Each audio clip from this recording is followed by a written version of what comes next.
बिस्मिल्लाहिर्रहमानिर्रहीम। Welcome to my channel Haniya health and beauty tips. अस्सलाम वालेकुम दोस्तों, आज का नुस्खा बहुत ज्यादा इफेक्टिव है। इसमें मैं आपको बताऊंगी कि आप जॉइंट पेन से किस तरह से निजात हासिल कर सकते हैं। यानी कि जोड़ों का दर्द आज हर छोटे बड़े का मसला है और ये मसला बहुत ही ज्यादा कॉमन हो चुका है। जिसको देखो वो जॉइंट पेन में मुब्तला है। किसी को घुटनों का दर्द है, किसी को शोल्डर में पेन है, कोई बाजू की दर्द से परेशान है। जी हाँ, और मौसमी असरात भी आपके जॉइंट पेन पे असर अंदाज होते हैं। तो आइए मैं आपको बताती हूँ आपने इस रेमेडी को किस तरीके से तैयार करना है, यानी किन चीजों की आपको जरूरत होगी।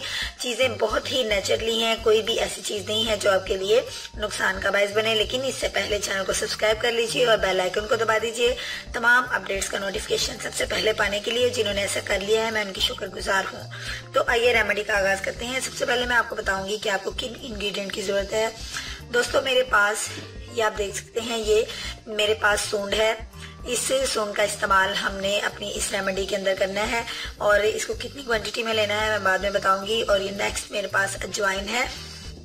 अजवाइन आप कोशिश कीजिए अजवाइन हर आसानी का इस्तेमाल कीजिए। इसके बाद हमने इन दो इंग्रेडिएंट के साथ थर्ड इंग्रेडिएंट जो ऐड करना है वो मेरे पास होगा खालिस घी, यानी आपने देसी घी का इस्तेमाल करना है।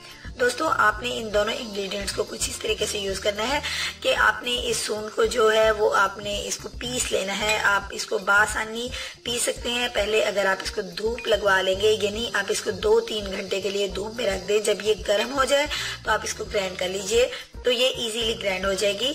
और उसके बाद आपने अजवाइन को भी कर लेना है, यानी इसको भी आपने ग्राइंड कर लेना है। इन दोनों चीजों को ग्राइंड कर लीजिए।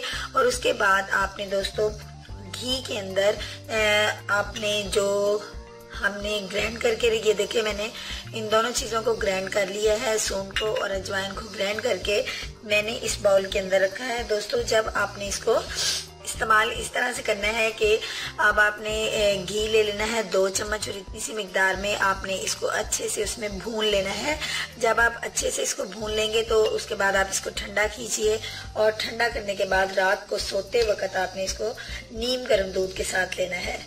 दोस्तों ये हर एज के अफराद ले सकते हैं, लेकिन कोशिश कीजिए कि जिनका बीपी बहुत शूट करता है, बीपी हाई है, वो इसको इस्तेमाल ना करें।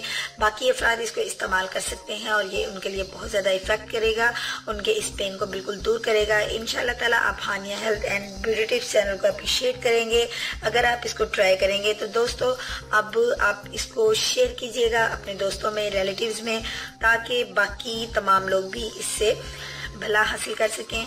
कल मिलूंगी एक नई वीडियो के साथ। लाइक के बटन पर क्लिक करना बिल्कुल मत भूलिएगा। अपना बहुत सा ख्याल रखिएगा। अल्लाह हाफिज।